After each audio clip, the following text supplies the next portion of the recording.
My name is Lawrence Daly. I am a forensic child sexual abuse investigator, interviewer, and educator.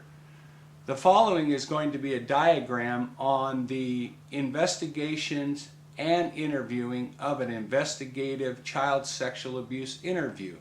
There will be criteria that I want you to consider when you investigate or interview child sexual abuse allegations.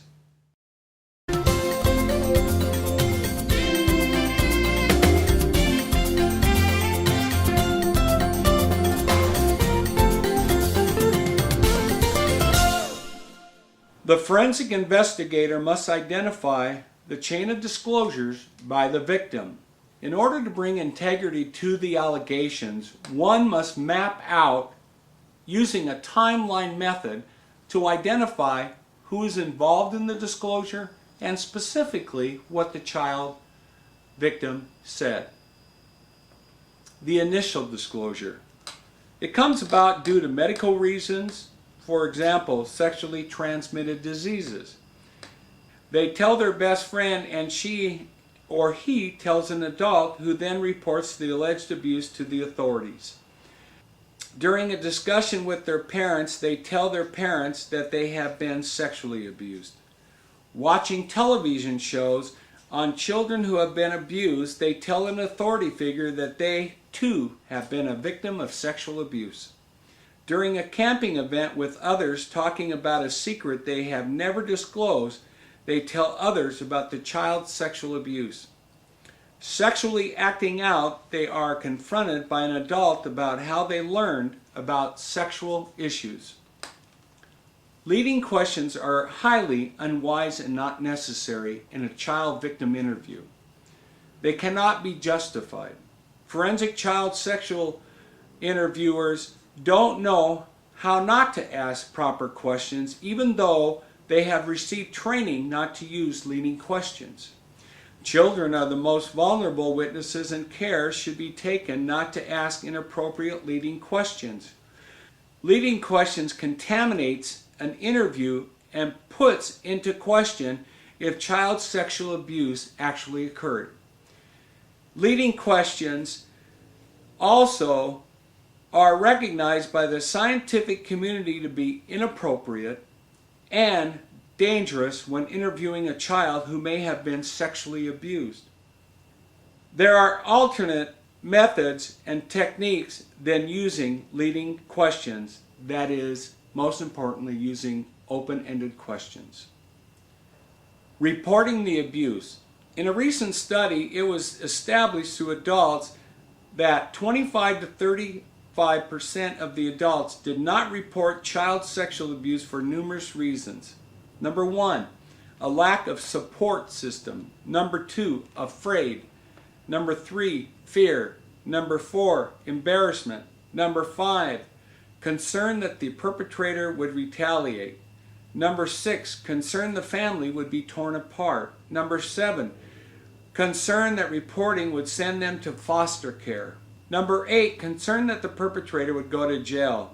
Number 9, consider that other family members would be harmed.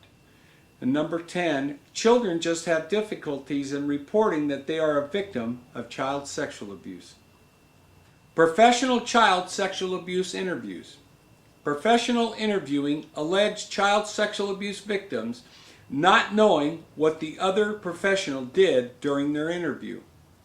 Professionals failed to contact the prior interviewer to ascertain what happened during the interview. Professionals have no idea what interview methodology and techniques were used during the interview. Professionals have no idea what interview props were used during the interview, and did the interview props assist the disclosure, and in what manner. Professionals have no idea what information was relayed to the other professionals. Professionals rely upon the non-abusing adult to tell them what information was received by the prior professionals, generally highlighting information which is favorable towards the child being abused. Professionals have no idea the length of the prior interviews and how the alleged child sexual abuse victim responded emotionally during this period of time. Professionals have no idea what their role is during their interview. Should they ask the child what they told the professionals? If she or he can remember who they spoke to, where they spoke to the other professional, and any other nuance and subtleties of the prior interviews. Who are these child sexual abuse interviewers?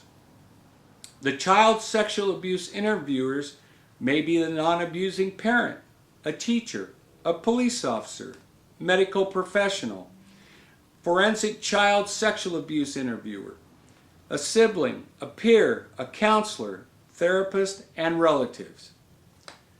Questions which need to be asked. What training and experience does the child sexual abuse interviewer have? Does the child sexual abuse interviewer understand the role of an interviewer? Where they fit into the criminal justice system? What information do they want to obtain? And what steps should they take to support their role? Does the child sexual abuse interviewer have any training in the field of child sexual abuse? Interviewing. Most importantly, from whom? Is it training they received from a current or former law enforcement officer? That is an important question because that gives integrity to the child interviewer. Does the child sexual abuse interviewer have any college, undergraduate, and postgraduate degrees? And what are these degrees in? Does the child sexual abuse interviewer have any experience in the field of child sexual abuse interviewing?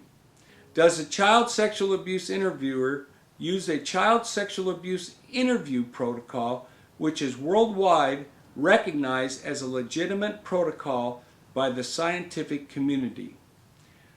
Does the child sexual abuse interviewer subscribe to journals which are relevant to their responsibilities as a child sexual abuse interviewer?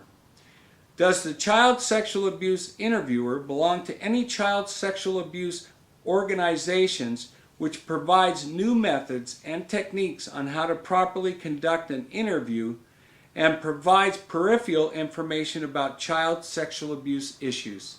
Thank you.